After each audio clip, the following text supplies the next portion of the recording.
Number 3।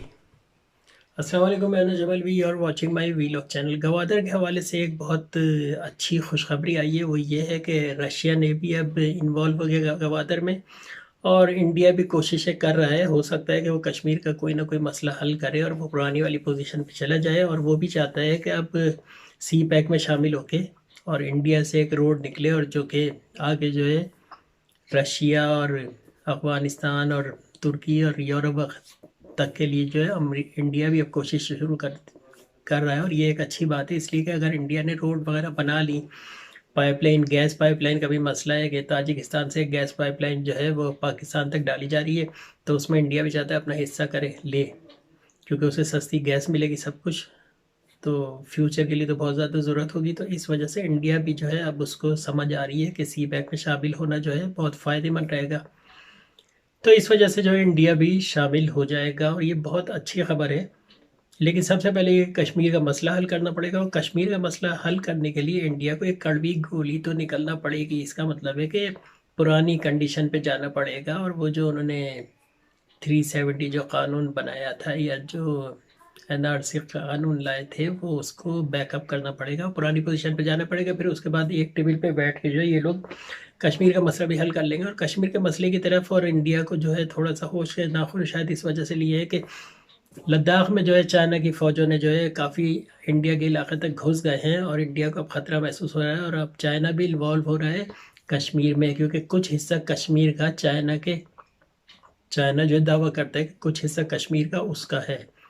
तो वो भी जो है डिमांड कर रहा है, और इस वजह से जो है इंडिया अब जो है वो पीछे हटने में मजबूर हो गया। दूसरी चीज़ ये है कि ट्रम्प की तो हुकूमत ख़त्म हो गई। जो बाइडन इंडिया को लिफ्ट नहीं करा रहे हैं। जो बाइडन जो है अब सारा अपनी जो एनर्जी खर्च करेंगे वो अमेरिका के ऊपर खरीदे अमेरिका के ऊपर करेंगे, क्योंकि अब उनको भी होश आ गया है कि अमेरिका में भी डेवलपमेंट की जाए। क्योंकि चाइना ने अपने मुल्क में तो सारी डेवलपमेंट वगैरह कर ली है, और अब वो मुल्क से बाहर निकल के दूसरे मुल्कों में काम कर रहा है। अब अमेरिका का काम करने का अंदाज तो ये है कि अभी मुल्कों को कर्जे पे चढ़ाओ, और उनको इतना मजबूर कर दो कि वो अपने अपने मुल्क की सारी जो है नेचुरल रिसोर्सेज वगैरह सब अमेरिका के हवाले कर दें। और ये उनका तरीका है। वर्ल्ड बैंक एक बना लिया, और वर्ल्ड बैंक से खूब कर्जा दिलवाते हैं, और जिन मुल्कों को दिलवाते हैं उन मुल्कों में पहले करप्ट लोगों को फेवर करके बिठाया जाता है, और फिर उनको कर्जा दिया जाता है, और फिर उनके मुल्क को कर्जे में डिपोया जाता है।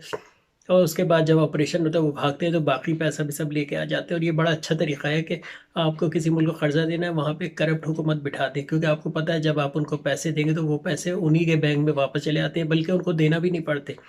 पैसे वर्ल्ड बैंक से डायरेक्ट ट्रांसफ़र हो जाते हैं स्विस बैंकों में, और थोड़ा बहुत जो है उनको दे दिया जाता है।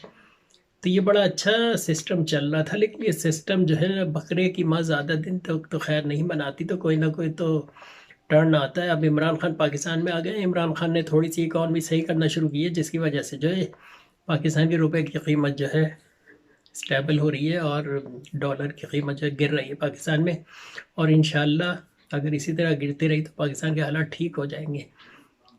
खैर, और गवादर के हवाले से सबसे ख़ास बात ये, गवादर में प्रॉपर्टी की कीमत तकरीबन डबल हो गई है। आपको हर हाल में अगर आप चाहते हैं कहीं इन्वेस्टमेंट करना तो गवादर में करें, क्योंकि गवादर बहुत तेज़ी से तरक्की कर रहा है। स्टेडियम उन्होंने कितनी जल्दी बनाया। फिर ये है कि गवादर में 5 स्टार होटल उन्होंने 6 महीने में बना लिया था। एयरपोर्ट वहाँ पे बन गया है। इंटरनेशनल फ़्लाइट्स वगैरह भी आना शुरू हो जाएंगे अनकरीब। और वहाँ से जो है अभी एक डिसाइड हुआ है कि एक फेरी चलाई जाए, जो गवादर से ओमान जाए, दुबई जाए, बॉम्बे जाए। फ्यूचर फ्यूचर में प्लान है, और इस चीज़ पे काम हो रहा है। अगर वो फेरी वगैरह चल गई तो फिर गवादर में जो है प्रॉपर्टी की कीमत एकदम से बढ़ जाएगी। दूसरी चीज़, गवादर में एक वो आइलैंड बना रहे हैं, पाकिस्तान का चांद तारा का आइलैंड बना रहे हैं। जैसे दुबई में पाम पाम बीच बना हुआ है, एक पाम का दरख्त बनाया हुआ है उन्होंने समंदर के ऊपर। वो बिल्कुल उसी तरह का जजीरा पाकिस्तान में भी मसनूई जजीरा बन रहा है, चांद तारा। और वो प्लानिंग भी है, और काम तकरीबन शुरू होने के करीब है। कुछ अगले साल या इस साल शुरू हो जाएगा। तो जब वो जगह बन जाएगी तो वहाँ पे भी प्रॉपर्टी कीमत अच्छी खासी महंगी होगी, और अनकरीब जो है बुकिंग वगैरह भी शुरू हो जाएगी। और दूसरा आइलैंड जो बन रहा है वो बन रहा है कराची के साहिल पर। कराची के साहिल पर भी एक दुबई तर्ज का आइलैंड बन रहा है समंदर के ऊपर मसनूई।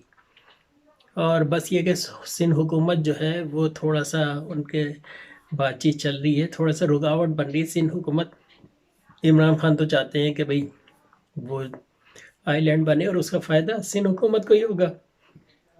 लेकिन ये है कि कुछ खाँचों वाँचों की प्रॉब्लम आ रही है। आपको तो पता है भाई, जैसे कि हमारे यहाँ जो है कोई भी काम अगर गवर्नमेंट का हो रहा हो तो उसमें अगर कमीशन ना हो तो फिर मज़ा ही नहीं आता ना। हर आदमी जो है गवर्नमेंट जॉब पे जब बैठता है तो उसका कमीशन अलग तय हुआ होता है, तो कमीशन पे सारा सिस्टम चल रहा होता है हमारा। और आने वाले वक्त में भी गवादर जो है वो दुनिया की सबसे गहरी पोर्ट जो है वो गवादर की पोर्ट है, और भारी भारी कंटेनर वगैरह भी लग सकते हैं। जैसे कि अभी पीछे आपने देखा कि सुइस कैनाल पे एक जहाज़ फंस गया था, जिसे बताया जा रहा है कि क्रू जो था उसके ऊपर वो इंडियन था, और कुछ ऐसे इशारे दिए जा रहे हैं कि उन्होंने दानिशा तौर पर कुछ ये हरकत की है। और वो जापान का जहाज़ था, लेकिन उसको ऑपरेट इंडिया के नेवी के लोग कर रहे थे। अब सच्चाई क्या है, ये तो इन्वेस्टिगेशन होगी तो पता चलेगा। खैर, पाकिस्तान और फ्रांस वगैरह ने जाके जो है उस जहाज़ को निकाला, कुछ ऐसे शवाहिद मिल रहे हैं कि पाकिस्तान शामिल है उसको निकालने पे। निकाल तो लिए चल पड़ा है, लेकिन दुनिया की नज़रें अब दुनिया के लोग जो हैं अब ये सोचने पे मजबूर हो गए हैं कि अगर ये सुइस कैनाल अगर बंद हो जाती है तो फिर उनको दूसरा रास्ता उनका कौन सा है, क्योंकि दूसरा रास्ता इतना लंबा है कि 2-4 महीने और एक्स्ट्रा खर्च हो जाते हैं। एक दूसरी कैनाल जो है वो इसराइल बना रहा है, और सुना है कि वो कैनाल भी अनकरीब जो कंप्लीट होने वाली है। तो कुछ लोग ये कह रहे हैं कि भाई ये जो हरकत थी ये इसराइल की थी, और वो चाहता है कि उसकी जो कैनाल उस तरफ आ जाए। खैर, अपने राइट साइड पे सब्सक्राइब करें, बेल आइकन दबाएं। मैं नजब अलवी और वॉचिंग माई वीलॉग चैनल। और क्या कहते हैं, जैसा कि आपको बताया है कि सुइस कैनाल पे जो जहाज़ फंसा था, तो उसके बाद लोग सोचने में मजबूर हो गए हैं कि भाई गवादर के रास्ते को यूज़ किया जाए, और गवादर से ट्रेन जो है यूरोप तक चलाई जाए, और उस ट्रेन के ज़रिए जहाज़ आके गवादर की सबसे गहरी पोर्ट है, और मज़ीद करने की ज़रूरत ही नहीं है। वहाँ पे जहाज़ आके लगे, वहाँ से कंटेनर ट्रेन पे चढ़ लादे जाएं, और ट्रेन जो है चल पड़े सीधी यूरोप की तरफ, से उनका टाइम भी बचेगा और एक दूसरा रास्ता भी मिल जाएगा। अगर कभी इत्तेफाक से जंग हो जाए, कुछ हो जाए, कोई तूफ़ान आ जाए और सुइस कैनाल बंद हो जाए, तो उसके बाद दूसरा सब्स्टिट्यूट क्या होगा। अगर समंदर में ही प्रॉब्लम हो जाए तो कोई सुइस कैनाल क्या, जो इसराइल कैनाल बना रहा है वो भी बंद हो सकती है। तो दूसरा रास्ता हर हाल में उनके पास होना चाहिए, क्योंकि पुराने ज़माने में जब सल्तनत उस्मानिया के लोग जब चाइना की तरफ आते थे और चाइना की तरफ ट्रेड उनकी चल रही थी, तो उस ज़माने में वो रास्ता पाकिस्तान का इख्तियार करते थे। पाकिस्तान के ज़रिए जो है वो चाइना जाया करते थे, और चाइना का रोड तो बना लिया था चाइनीज़ ने, तो उस रास्ते से जाया करते थे। लेकिन फिर बाद में आहिस्ता आहिस्ता जो है सल्तनत उस्मानिया ख़त्म हुई, और फिर उस जगह को पाबंदी लगा दी आमद रफ्त पे, और समंदर का रास्ता जो अपनाया गया, सुइस कैनाल बनाई गई। सुइस कैनाल आर्टिफिशियल है, कोई कुदरती तो गुजरगाह नहीं है। लेकिन जो कुछ भी है, इस हवाले से जब ये बात सामने आई है कि अब वो चाह रहे हैं कि गवादर के ज़रिए, ट्रेन के ज़रिए जो है कंटेनर सर्विस शुरू की जाए, जो मिडल ईस्ट यूरोप का सामान आए जाए। ट्रेन के ज़रिए 20-25 दिन में पहुंच जाएगा। अगर और फास्ट इस्तेमाल की गई ट्रेन तो और जल्दी पहुंच सकता है। फ्यूचर में हाइपर लूप बनने वाली हैं, और दूसरी चीज़ हाइपर लूप आजकल तो खैर पैसेंजर के लिए कम और सामान की तरसील के लिए ज़्यादा इस्तेमाल की जाने का अंदेशा है। और एक पूरे यूरोप में हाइपर लूप जो है वो जर्मनी के कुछ लोग जो हैं वो शुरू करने वाले हैं, और उनका ये प्रोग्राम है कि पूरे यूरोप में हाइपर लूप बनाई जाए। उसमें जो है शहर टू शहर, यानी तकरीबन 1200 किलोमीटर पर आवर के हिसाब से हाइपर लूप के अंदर जो है वो कैप्सूल चलता है। यानी ट्रेन का एक पूरा डब्बा होता है कैप्सूल की तरह, और वो 1200 किलोमीटर पर आवर के हिसाब से चलता है। तो वो यानी पूरे यूरोप में किसी भी मुल्क में चले जाएं, मैक्सिमम 1 घंटे में आप पहुंच सकते हैं। तो खैर, ख्याल किया जा रहा है इस तरह वो हाइपर लूप जो नई चीज़ आई है उसको इस्तेमाल किया जाए, और उस पर तजुर्बे वगैरह हो रहे हैं। और ज़ाहिर बात है, अगर गवादर अगर इतना ज़्यादा बिजी हो गया सामान की तरसील के लिए, तो खुश्की का रास्ता जो है हाइपर लूप का वही इस्तेमाल किया जाएगा। समंदर के अंदर बहुत महंगा पड़ता है, वो डाल नहीं सकते। लेकिन ये है कि दुबई से बॉम्बे तक हाइपर लूप एक पाइप होता है। पहले मैं आपको समझा दूँ, उस पाइप के अंदर एक कैप्सूल चलता है जो कि मैग्नेटिक फील्ड में वो चल रहा होता है, और उसकी स्पीड बेतहाशा होती है, यानी 1200 किलोमीटर कही गई है, अगर आप गूगल पर सर्च करें तो काफ़ी कुछ जान सकते हैं। खैर, एक प्लान है इनका कि दुबई से बॉम्बे तक इस किस्म की लाइन डाली जाए और उसमें सामान की तरसील भी हो सकती है और पैसेंजर की आमद-ओ-रफ़्त भी हो सकती है। अगर वो बन गई तो एक बहुत बड़ी अचीवमेंट होगी। तो उस पर तो काम हो तकरीबन शुरू हो गया, ये होने वाला है। और यही चीज़ देखते हुए जो है लोगों के अब कान खड़े हो गए हैं। जब यानी सुएज़ कैनाल जब बंद हुई है, वो जो मिस्र से जो गुजरगाह है जहाज़ों की, वहाँ जो जहाज़ फंसने की वजह से जो सिचुएशन बन रही है वो ये है कि गवादर के ज़रिए जो है अब ट्रेन सर्विस शुरू की जाए यूरोप के लिए। वैसे ऑलरेडी इस्लामाबाद से तुर्की तक की ट्रेन सर्विस तो शुरू हो चुकी है पिछले महीने, जिसमें मालगाड़ी जाती है, यानी सामान वगैरह जो है वो ट्रेड वगैरह के लिए ट्रेन चलाई है और वो भी सी पैक का हिस्सा है।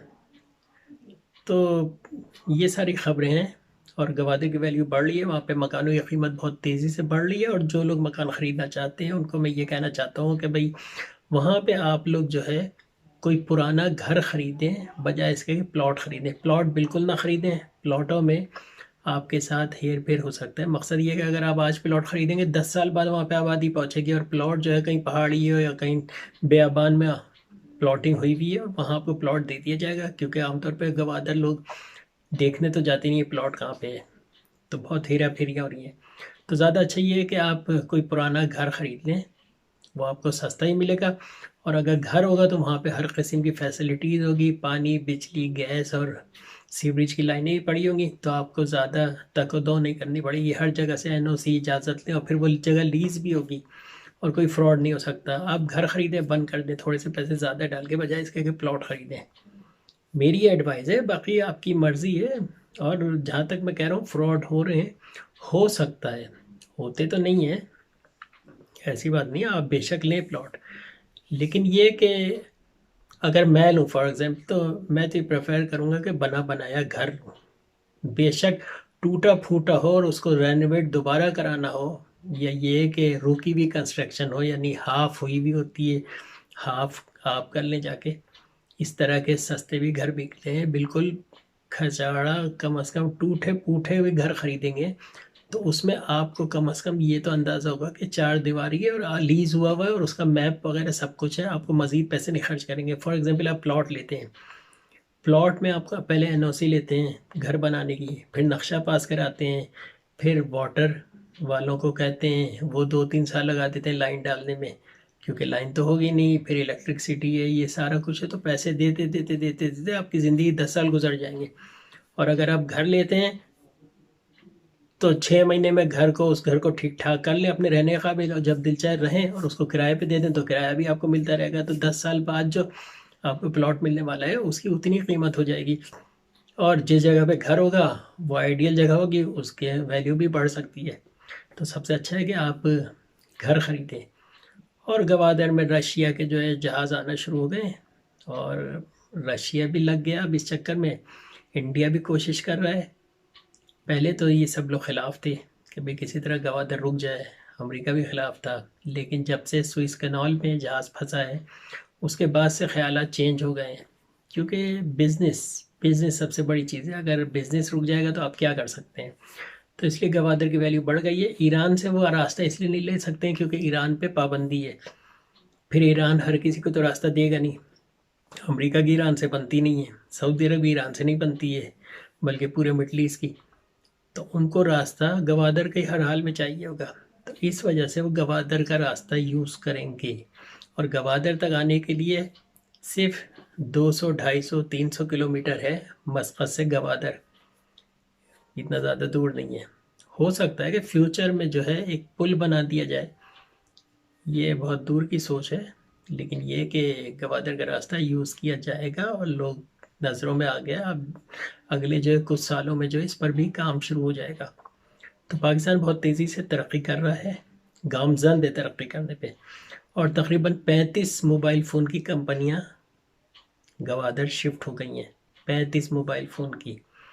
और टैक्स फ्री जोन जो बनाए गए हैं वहाँ पे भी बहुत सारी कंपनी जो शिफ्ट हो गई हैं, जैसे सोलर एनर्जी के पैनल वगैरह भी पाकिस्तान में बनने लगे हैं। रेल की पटरियाँ भी काफ़ी अर्से से बनना शुरू हो गई थी पाकिस्तान में। फिर गाड़ियों की, मलेशिया की एक कंपनी पाकिस्तान में गाड़ियाँ बनाना शुरू कर दी उन्होंने, सेडान नाम में 3-4 गाड़ियाँ कंपनी, और गाड़ियों की प्राइस भी कम हो रही है। और यही देखा देखी सुजुकी वाले जो आपको खजाड़ा से गाड़ियाँ बेचते थे, उन्होंने भी थोड़ा सा उसमें काम शुरू कर दिया ठीक करने का, थोड़ा सा फैसिलिटीज़, एयर बैग्स वगैरह कुछ नहीं होते थे उस गाड़ी में, बिल्कुल बेकार होती थी। लेकिन ये कि अब वो सोचने मजबूर हो गए हैं, क्योंकि कंपटीशन बढ़ जाता है तो ये होता है। तो गवादर बहुत तेज़ी से तरक्की कर रहा है, और अगर आप चाहते हैं इन्वेस्टमेंट करना तो करें, गवादर में करें इन्वेस्टमेंट। और लेकिन ये सोच के करें कि जहाँ भी आप इन्वेस्टमेंट करेंगे उसका आपको फ़ायदा तकरीबन 10 साल या 20 साल बाद होगा। वो इस वजह से कह रहा हूँ, फिर वही बात आ जाती है कि अगर कोई आप प्लॉट ख़रीदेंगे तो आपको उसका फ़ायदा 10 साल से पहले नहीं होगा। और अगर बना बनाया घर ख़रीदते हैं तो जिस दिन ख़रीदेंगे दूसरे दिन से आपके काम शुरू हो जाएगा। आप कभी पिकनिक मनाने भी जा सकते हैं, कुछ भी करने, जैसे घूमने फिरने का होटल तो लेंगे, उससे अच्छा अपने घर में जाके रहेंगे। तो ये सारा फ़ायदा। इलेक्ट्रिसिटी की अब प्रॉब्लम फ्यूचर में तो होगी नहीं, अगले 10 सालों के बाद हर घर पे सोलर पैनल लगेंगे और उससे बिजली हासिल करेंगे। यानी मैं आपको बता देता हूँ, तकरीबन 10 लाख रुपए का अगर आप अपने घर पे सोलर एनर्जी का सिस्टम लगाते हैं तो आपको इलेक्ट्रिसिटी कनेक्शन की ज़रूरत नहीं है। कराची इलेक्ट्रिक सप्लाई हो या वापडा हो, इनसे कोई आपका ताल्लुक़ नहीं होगा। आप फ्री की बिजली ले सकते हैं, क्योंकि पाकिस्तान एक ऐसी जगह है जहाँ पे 8 घंटे आपको आबोताब से सूरज मिलता है, और 40 डिग्री सेंटीग्रेड समर में, और सूरज निकलता है पूरे साल, तो कोई मसला ही नहीं है। एहतियातन एक जनरेटर ख़रीद लें और सोलर पैनल 10 लाख रुपए का सेटअप लगा लें, दिन रात आपको फ्री में बिजली मिलेगी। 10 लाख रुपए का सेटअप जो है वो तकरीबन आपको 10 kV का आप लगा सकते हैं, यानी 10,000 वोट बिजली मिलेगी, 10,000 किलोवाट। और 5 kV का अगर लगाएं तो उसमें 2 एयर कंडीशन चला सकते हैं, फिर फ्रिज भी चला सकते हैं, पंखे, लाइटें तो ऑलरेडी अब तो उनका तो कोई खर्चा ही नहीं है। अब तो सोलर एनर्जी का बल्ब 20 वाट का ही होता है, इससे ज़्यादा का तो वो इतना कोई मसला नहीं है।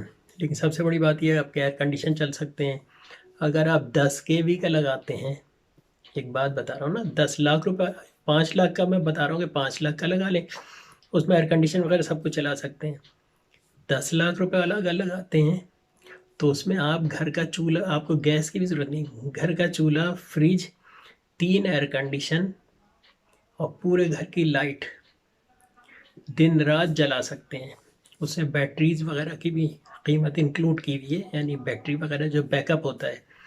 वरना कि सुबह से अगर 6 बजे तक आप तो डायरेक्ट बिजली हासिल करेंगे सूरज से, और 6 बजे के बाद आप कन्वर्ट हो जाएंगे बैटरी पे, अपना जो बैकअप रखा हुआ है, तो वो बैटरियाँ तकरीबन 8 घंटे आपको आराम से दे सकती हैं।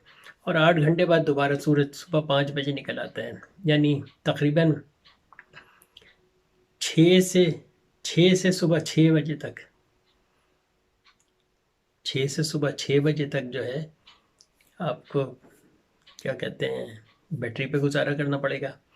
और बैटरी भी ये है कि आप रात को 12-1 बजे तक, तो उसके बाद लोग सो जाते हैं तो लाइटें वगैरह सब कुछ तो बंद हो जाती हैं।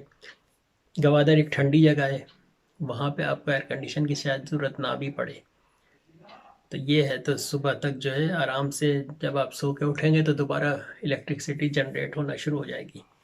तो इस हिसाब से तो आपको नहीं चाहिए। फिर भी ये है कि आप स्टैंड बाई जनरेटर रख सकते हैं टेम्परेरी वक्त ज़रूरत, जैसे कि बारिश हो गई, बादल आ गए, तो आपको शायद ज़रूरत पड़ सकती है। अदरवाइज़ आपको ख़ुद पता है कि पाकिस्तान में बारिश अगर होती है तो तबर्रुक के तौर पे होती है, उसके बाद तो दोबारा सूरज ही निकल आता है, आफताब से, और गर्मी होती है। तो इसलिए फ्यूचर में आपको फ़ायदा हो सकता है बहुत ज़्यादा। और जिस दिन ये सोलर एनर्जी जो है कामयाब हो गई और कोई ऐसे पैनल वाल निकल आए जो कि बहुत ज़्यादा बिजली जनरेट करते हैं, तो फिर तो खेल ही ख़त्म हो जाएगा। क्योंकि अपने जो मिडल ईस्ट, अफ्रीकन कंट्री और एशियन कंट्री, इन्हीं में सूरज सबसे ज़्यादा निकलता है। तो अल्लाह ताला ने हर तरीक़े से नेमत दी हुई है, यानी आने वाले वक्त में सबसे बड़ी अल्लाह का लेकिन नेमत जो है जिसको लोग यूज़ करेंगे वो है सोलर एनर्जी। वैसे तो विंड भी है, विंड एनर्जी भी है। तो ये सारी चीज़ें सारा खुद कफ़ील रखा हुआ है मुसलमान मुल्कों को, लेकिन ये है कि दिमाग इस्तेमाल ही नहीं कर सकते। अब सऊदी अरब में सारी ज़िंदगी सोच रहे थे कि मैं तेल ही बेचता रहूँगा और कमाता रहूँगा, मिडल ईस्ट कंट्रीज़ की बात कर रहा हूँ। लेकिन ये कि अब तेल की वक़्त आहिस्ता आहिस्ता ख़त्म हो रही है। आने वाले वक्त में आपको जहाज़ भी उड़ते हुए सोलर एनर्जी के नज़र आएंगे। सोलर एनर्जी की गाड़ियाँ, इलेक्ट्रिक की गाड़ियाँ तो आ गई हैं। अब सोलर से बिजली बनेगी, इलेक्ट्रिक चार्ज होगी। हो सकता है कि गाड़ियाँ ऐसे बन जाएं। क्योंकि सबसे बड़ी बात है, मैं आपको बता दूं, मैं इस वक्त एक यूरोप के शहर में बैठा हुआ हूँ, स्कैंडिनेविया में। यानी स्कैंडिनेविया 3-4 मुल्कों का एक स्कैंडिनेविया नाम दिया हुआ है। उन मुल्कों में बैठा हूँ और यहाँ फ्लेक्सिबल पैनल ईजाद हो गए हैं। यानी ऐसे पैनल जो प्लास्टिक की तरह हैं कि अगर फॉर एग्जांपल अगर फ्यूचर में अगर गाड़ी के ऊपर ऐसा पेंट कर दिया जाए जो कि इलेक्ट्रिसिटी जनरेट करे, तो हो सकता है कि चार्जिंग का मसला भी ख़त्म हो जाएगा। इसी तरह लोगों के घर की छतें जो हैं, वो छतें भी आजकल आ गई हैं। यानी ये ब्लॉक्स वगैरह ऐसे आ गए हैं जो सोलर एनर्जी पैदा करते हैं। तो फ्यूचर में बहुत ज़्यादा इस चीज़ पे काम होने वाला है। इस वजह से जो है गवादर में रहने वालों को हर तरीके से फ़ायदा हो सकता है। और बस ये है कि ये बताया था मैंने कि अगर आप इन्वेस्टमेंट करना चाहते हैं और आपका इरादा है, तो बस ये कि आंखें खुली रखें और अपना वकील ज़रूर कर लें अगर प्रॉपर्टी ख़रीदते हैं। ज़ाहिर बात है, अगर करोड़ रुपए की या 50 लाख की प्रॉपर्टी ख़रीदते हैं तो 10,000 रुपये वकील को दें। 1-2 घंटे का काम है, वो सारे पेपर वगैरह चेक करेगा और आपको बना के दे देगा, ताकि फ्यूचर में कोई गड़बड़ हो तो आप उसी को पकड़ें कि ये क्या किया है। मैं हूं Najam Ali, you are watching my vlog channel.